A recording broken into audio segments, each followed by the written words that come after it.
Good morning student. मैं आपका अपना साथी एडवोकेट एन.के. सिंह एक बार फिर एक नई वीडियो लेकर आपके सामने उपस्थित हूँ।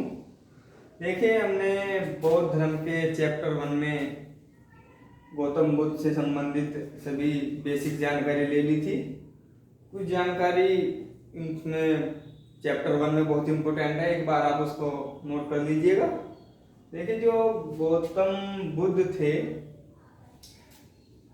इन्होंने अपने धर्म को जो है आर्य धर्म कहा था। ये जो है इम्पोर्टेंट है, पूछ लेता है कभी कभी, तो आप इस चीज़ को वहाँ पर चैप्टर 1 में अपने नोट्स में नोट कर लीजिएगा, ठीक है ना। और जो है गौतम बुद्ध की कुछ उपाधियाँ थी, उनको भी आप नोट कर लीजिए। जैसे नंबर 1 इनकी उपाधि, इनको कहा गया है शाक्य मुनि। शाक्य मुनि, ठीक है ना, कर लीजिए आप।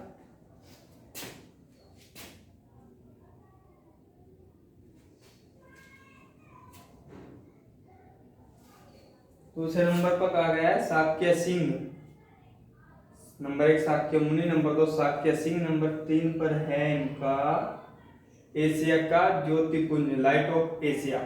लाइट ऑफ एशिया किसको कहा जाता है? ये क्वेश्चन बहुत बार आता है, रिपीटेड क्वेश्चन है, ठीक है। ऐसे ही इनको तथागत की भी उपाधि दी गई है। बहुत है जो पर, लेकिन जो इम्पोर्टेंट थी वो मैंने आपको बता दी है, ठीक है ना। सिद्धार्थ को, इनके गौतम बुद्ध के जो बचपन का नाम था वो सिद्धार्थ था। सिद्धार्थ का मतलब यहाँ पर है, सिद्धार्थ का मतलब जो है वह है सिद्धि प्राप्त करने के लिए जो जन्म लेता है उसको सिद्धार्थ कहा गया है, सिद्धि प्राप्त करने के लिए, ठीक है ना। अब मैं आपको इससे आगे कराता हूँ। देखिए, जो बौद्ध धर्म है उसमें बौद्ध धर्म के त्रिरत्न बताए गए हैं। त्रिरत्न, नंबर 1 है बुद्ध, नंबर 2 है संघ। संघ जो है इसमें विनय पिटक जो इनकी शाखा है, उसमें जो है संघ से संबंधित नियमों की विवेचना की गई है, इसके रूल बताए गए हुए हैं, ठीक है। और तीसरे नंबर पर है इसका धम्म। तो बौद्ध धर्म के त्रिरत्न, यहाँ से जो है कमीशन एक एक्स्ट्रा कोई भी शब्द लिख देगा और पूछ लेगा इनमें से कौन सा बौद्ध धर्म का त्रिरत्न नहीं है, ठीक है ना। ये आप ध्यान से देख लीजिए। और फिर आते हैं बौद्ध धर्म के 4 आर्य सत्य। बौद्ध धर्म के 4 आर्य सत्य, ठीक है ना। नंबर 1 है दुख। इन्होंने जो है महात्मा बुद्ध ने कहा था कि जन्म भी दुख है और मृत्यु भी दुख है, ठीक है ना।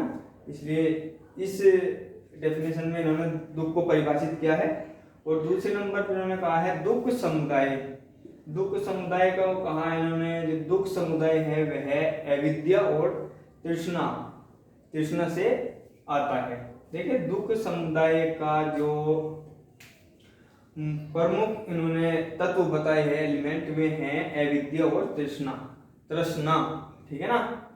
और इन्होंने जो प्रमुख दुख बताया है वो बताया है अविद्या। और अविद्या के बारे में ये महात्मा बुद्ध बोलते हैं कि 4 आर्य सत्य का जिसको अज्ञान है, ज्ञान नहीं है, उसको इन्होंने अविद्या का नाम दिया हुआ है, ठीक है ना। ये बहुत इंपॉर्टेंट है, ये कमीशन बार बार पूछता है, ठीक है। आप इसको वेरी इंपॉर्टेंट कर लीजिएगा।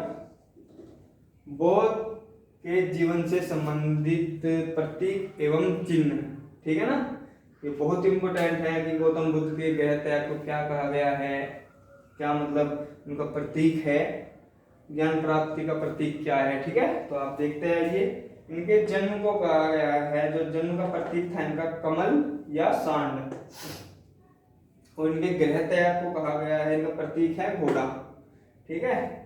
मृत्यु का प्रतीक इनका स्तूप है, ठीक है। और निर्वाण का है पद चिन्ह, फुटप्रिंट, ठीक है ना। और ज्ञान प्राप्ति जो है इनको प्राप्त हुई थी पीपल या वट वृक्ष, इसी को बोधि वृक्ष भी बोलते हैं। ये जो बंगाल का शासक था शशांक, इसने इस वृक्ष को कटवा दिया था। ठीक है, तो आप इस चीज को नोट कर लीजिएगा अपने नोट्स में, और मैं अभी आपको इसको डस्ट करके एक बार इससे आगे का बोधरम कराता हूँ। ठीक है ना, ओके।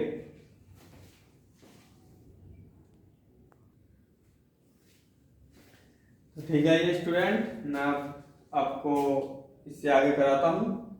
देखिए जो है बौद्ध धर्म का जो प्रचार केंद्र था वो विशेष कर था मगध में। ठीक है, तो इससे संबंधित जितने भी महत्वपूर्ण फैक्ट है आइए हम यहाँ पर देखते हैं। देखिए जो है महात्मा बुद्ध ने जो है प्रथम उपदेश जो है सारनाथ में दिया था। सारनाथ, ठीक है ना, इसको मर्गदाव भी कहते हैं और ऋषिपत्तन। ऋषिपत्तन इंपॉर्टेंट है, ऋषिपत्तन को कमीशन बार बार पूछता है कि महात्मा बुद्ध ने अपना प्रथम उपदेश किस स्थान पर दिया था। ऋषिपत्तन, ठीक है, ऋषिपत्तनम। ठीक है, और देखें बुद्ध ने संघ भी मैंने अभी पिछले चार्ट में आपको ट्रायंगल में कराया था, उसमें जो संघ था, बुद्ध ने संघ में शिष्यों का प्रवेश जो है वो भी सारनाथ में ही प्रारंभ किया था, संघ में। ठीक है, संघ में जो है प्रवेश के नियम बताए गए हैं विनय पिटक में। संघ से संबंधित जो प्रवेश के नियम है, रूल है, वे बताए गए हैं। ठीक है, तो इन्होंने जो है महात्मा बुद्ध ने जो है सर्वाधिक जो उपदेश दिए थे कौशल की राजधानी श्रीवस्ती। कहीं कहीं श्रावस्ती भी आता है, तो आप इस चीज को ध्यान रखिएगा। और इनकी जो भाषा थी, जितने उपदेश इन्होंने दिए वो थी पाली। उस समय में पाली और मगधी दो ही भाषा थी, तो उन्होंने पाली में दिया था। जैसे कि महात्मा बुद्ध ने अपना सर्वाधिक उपदेश जो है श्रीवस्ती में दिए, कौशल की जो राजधानी थी श्रावस्ती। तो इस चीज से ये क्लियर हो जाता है कि इनका संपूर्ण जीवन का सर्वाधिक जो टाइम था वो यहीं पर व्यतीत हुआ था। तो ये पॉइंट है, एक बार क्वेश्चन कमीशन ने पूछ लिया था कि गौतम बुद्ध ने अपने जीवन का सर्वाधिक दिन किस स्थान पर व्यतीत किए थे, तो वो कौन सा है, श्रावस्ती, कौशल की राजधानी श्रावस्ती में। ठीक है ना, और इनका जो अंतिम उपदेश था प्रवचन, वो था उन्होंने दिया था सुबच्च को, कुशीनगर में दिया था। ठीक है ना, तो ये आपके इंपॉर्टेंट फैक्ट इस चार्ट से बनते हैं, वो मैंने आपको करा दिए हैं। और अगला टॉपिक है भिक्षुओं का कल्याण मित्र। भिक्षुओं का कल्याण मित्र कहा गया है अष्टांगिक मार्ग को। और महात्मा बुद्ध ने 3 स्कंद बताए थे, जैसे इस चार्ट में बताया गया है। नंबर 1 प्रज्ञा, नंबर 2 शील, जिसको मोरलिटी नैतिकता बोलते हैं, और तीसरा है समाधि। तो देखिए प्रज्ञा को उन्होंने 3 भाग में डिवाइड किया है, सम्यक दृष्टि, सम्यक संकल्प, सम्यक वाणी। ठीक है ना, प्रज्ञा को 3 भागों में इन्होंने डिवाइड किया हुआ है, बांटा हुआ है, सम्यक दृष्टि, सम्यक संकल्प और सम्यक वाणी। ठीक है, सेकंड बात है शील। ठीक है सॉरी, फिर शील को उन्होंने 2 भागों में विभाजित किया है। नंबर 1 सम्यक कर्मांत, सम्यक आजीव। ठीक है, और समाधि को उन्होंने 3 भागों में फिर डिवाइड किया है, सम्यक व्यायाम, सम्यक स्मृति और सम्यक समाधि। देखिए यहाँ पर जो है तीनों ही शब्द आप देख लीजिएगा, सम्यक व्यायाम, सम्यक स्मृति, सम्यक समाधि। ठीक है सॉरी,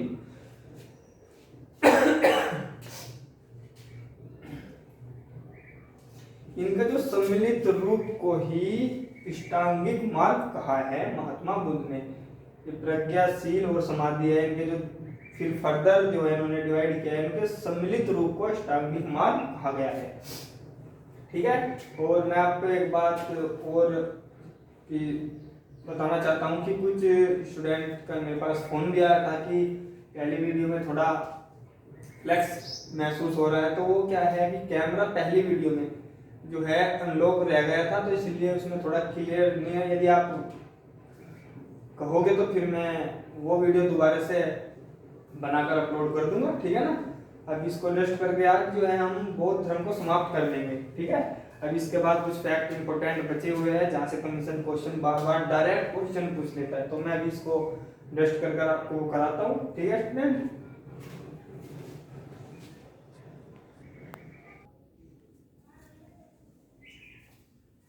आइए स्टूडेंट मैं अब आपको आगे कराता हूँ बौद्ध धर्म में।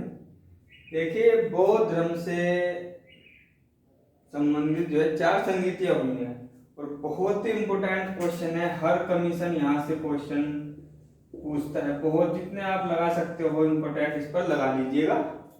देखिए बौद्ध धर्म में 4 जो संगीतियां हुई हैं वे अलग अलग समय में अलग अलग स्थानों पर हुई संपन्न हुई है। ठीक है ना, तो प्रथम बौद्ध संगीति जो हुई है उसका समय था 443 ईसा पूर्व। ठीक है ना, 483 ईसा पूर्व।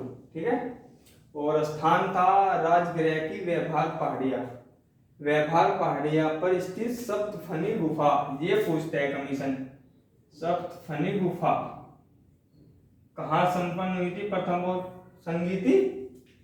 राजगृह की सप्तफनी या सप्तफनी गुफा में। ठीक है, और शासक था हर्यक वंश का अजातशत्रु, अजातशत्रु। ठीक है, और अध्यक्ष थे महाकश्यप, महाकश्यप या महाकश्यप भी आता है। और जो प्रथम बौद्ध संगीति में विशेष बात है वो मैंने आपको नोट में बताई हुई है। देखिए इस बौद्ध संगीति में 500 लोगों ने भाग लिया था, इसीलिए इस संगीति को पंचशती का भी कहा जाता है। और जो है बुद्ध के उपदेशों को 2 पिटकों में संकलित किया गया था इसी बौद्ध संगीति में। प्रथम था शुद्ध पिटक और नंबर 2 था विनय पिटक। ठीक है, तो अब आते हैं दूसरी बौद्ध संगीति पर। समय था 383 ईसा पूर्व। ठीक है, लगभग महात्मा बुद्ध के मृत्यु के 100 वर्ष बाद। ठीक है ना, और इसका स्थान था वैशाली, वैशाली में संपन्न हुई थी। और शासक था शिशुनाग वंश का कालाशोक, शिशुनाग वंश का कालाशोक ये शासक था। और अध्यक्ष थे सर्वकामी, सर्वकामी या सर्वकामिनी भी आता है लिखा हुआ, सर्वकामी या सर्वकामिनी। ठीक है, और इसमें विशेष बात क्या थी? इस संगीति में अनुशासन को लेकर बौद्ध धर्म 2 भागों में विभाजित हो गया था। नंबर 1 था अस्थिविर, थैरवादी, इसको बोलते हैं थैरवादी, अस्थिविर। और नंबर 2 है महासंदिग्ध, महासंदिग्ध। ठीक है, अब देखते हैं तीसरी बौद्ध संगीति। समय है 251 ईसा पूर्व, कहीं कहीं 247 भी लिखा हुआ है, वैसे ऑथेंटिक जो है वो 251 ईसा पूर्व है। ठीक है ना, स्थान था पाटलिपुत्र। और इसके किस शासक के शासनकाल में संपन्न हुई थी? होता मौर्य वंश का अशोक। ये भी इंपॉर्टेंट है, तीसरी बौद्ध संगीति। ठीक है, और अध्यक्ष था मोगलीपुत्र तिस, मोगलीपुत्र तिस। विशेष बात ये रही है तीसरी बौद्ध संगीति में कि बौद्ध धर्म की शिक्षाओं को अंतिम रूप से संकलित इसी संगीति में किया गया था। और इस संगीति में तीसरा पिटक, अभिधम्म पिटक जोड़ दिया गया था। तीसरी बौद्ध संगीति और तीसरा अभिधम्म पिटक, इस ही संगीति में 2 पिटक जो पहले ही है, एक विनय पिटक एक शुद्ध पिटक, और ये तीसरा जोड़ा गया है अभिधम्म पिटक। ठीक है ना, और ये है चतुर्थ बौद्ध संगीति का समय है प्रथम शताब्दी ईस्वी। अब ईस्वी स्टार्ट हो गया है यहाँ पर, ये जो है ईसा पूर्व, यहाँ पर प्रथम शताब्दी ईस्वी। स्थान था कश्मीर के कुंडल वन में संपन्न हुई थी। शासक था कुषाण वंश का कनिष्क, ये इंपॉर्टेंट है, कनिष्क, जिसके शासनकाल में चतुर्थ बौद्ध संगीति संपन्न हुई थी।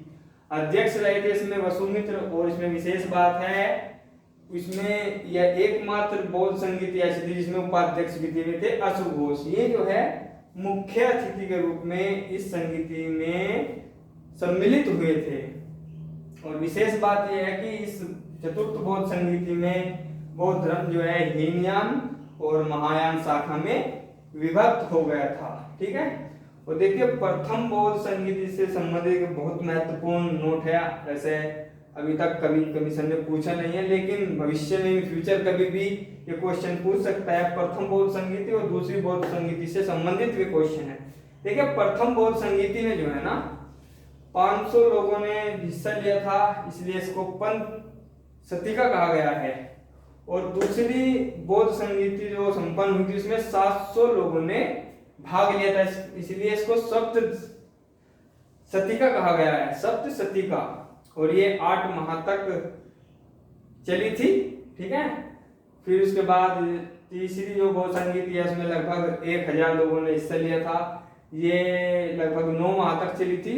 ये इंपॉर्टेंट नहीं है, फर्स्ट और सेकंड से ही क्वेश्चन बनेगा, तो आप इसमें सेकंड में सप्तदशी का ध्यान रखिएगा। दूसरी बौद्ध संगीति है और 200 ऐड कर देना इसमें, पहले में 500 तो सप्त 700 लोगों ने भाग लिया।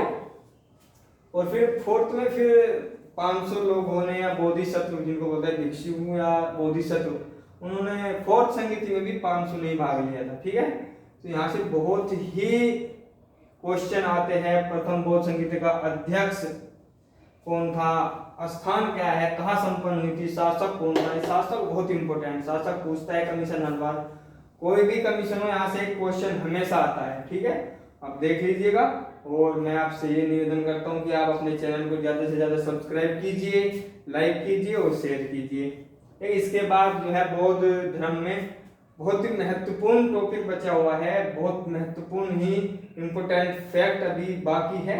मैं अगली वीडियो में आपको भी उपलब्ध कराऊंगा, बहुत छोटी वीडियो होगी वह, आप इस चीज को ध्यान से रखिएगा, क्योंकि लगभग हमारा बौद्ध धर्म संपन्न हो चुका है।